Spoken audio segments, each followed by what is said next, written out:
Mr. Speaker, honorable members will be aware that the overseas territories' heads of government make an annual trek to London to convene in a political council setting to discuss various matters with United Kingdom government ministers, including the Foreign Secretary, the Right Honorable James Cleverly.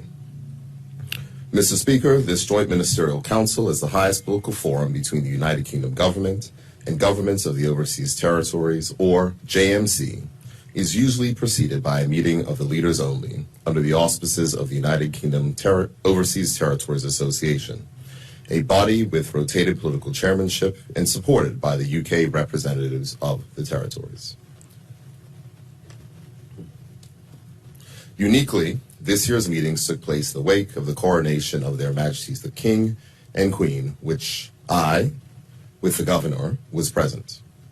Mr. Speaker, the spectacle was witnessed by millions through various media, now available 70 years after the last such occasion, and His Majesty is to be congratulated for overt efforts in making the ancient ceremony more reflective of the United Kingdom of today.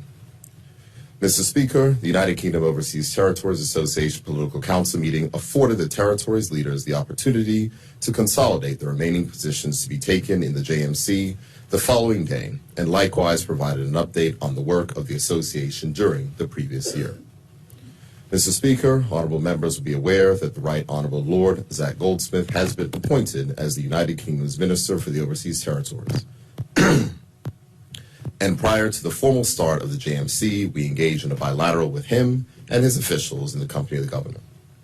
Honorable members will have seen the media coverage of that meeting, and I'm pleased to advise this Honorable House that the session was useful. The bilateral provides a leader the opportunity to canvass those issues unique to the respective territory, and I can confirm that the principal issues raised included the United Kingdom's position on the ongoing issue of beneficial ownership, the United Kingdom's position on Bermuda's cannabis legislation, and the extension of international treaties to Bermuda, including the United Nations Convention on the Rights of Persons with Disabilities, as well as treaties and protocols related to intellectual property, trademarks, and patents.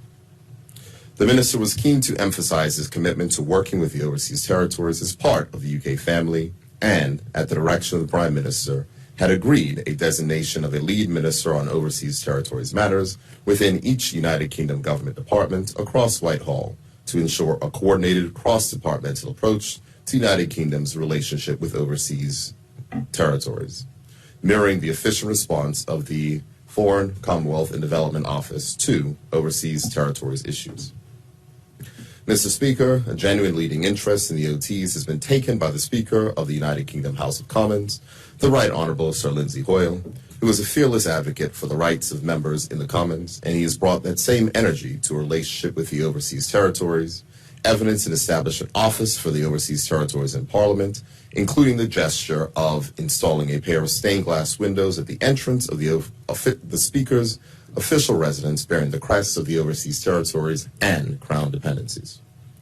Mr. Speaker, beyond the gracious hospitality of the United Kingdom's House of Commons Speaker, his office kindly facilitated a United Kingdom's Overseas Territories Association Parliament Conference of 2 panel sessions entitled Overseas Territories, Environmental Superpower, and Overseas Territories, Our People, Our Future.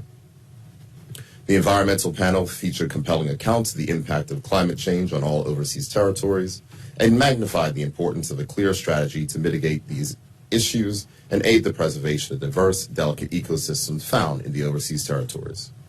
It should be no surprise that around 90% of the United Kingdom's biodiversity resides in the United Kingdom's overseas territories and are home to 94% of British endemic species. Mr. Speaker, I was pleased to participate on the second panel and with other panelists canvass the nature of the functional relationship between the United Kingdom and the overseas territories and the interests of some OTs in structuring a different arrangement leading to full Commonwealth status. Mr. Speaker, prior to the formal JMC commencement and the interests of maximizing the time in London, I was pleased to attend a Bermuda Society breakfast briefing with Gold members represented by Friends of Bermuda and Bermudians based in the United Kingdom and working with local law firms or insurance companies. This intimate setting provided an engaging and informative exchange, confirming the ongoing success of these industries owing to their Bermuda presence and the conducive atmosphere for the growth of the industry. We highlighted the value and engagement with the Bermuda Society to provide Bermudian students with opportunities.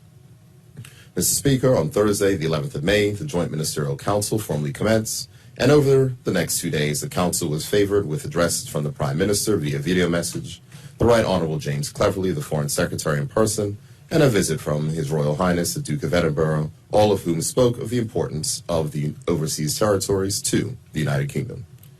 As the final communique notes, the issues covered were broad and reflect the serious matters with which overseas territories are consumed with the governing of a unique set of small jurisdictions with diverse populations and diverse constitutional structures. Mr. Speaker, perhaps the highlight of this time in London for me was the annual London Office Student Dinner, which is hosted by premiers to engage Bermudians studying in the UK or those who have recently graduated. This event was well attended and featured a brisk Q&A followed by an informal dinner. It was immensely inspiring to be in the company of Bermuda's bright future, represented by the diverse and vibrant young people at the dinner.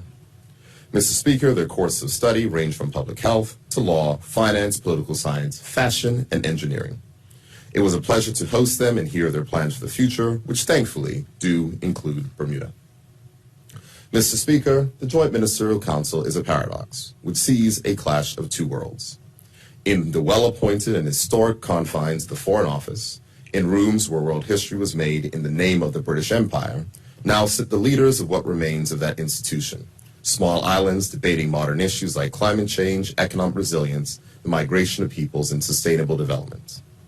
There was a constant reference to the overseas territories, a definitive part of the United Kingdom family, perhaps in recognition of the fact that there have been occasions when that has demonstrably not been the case.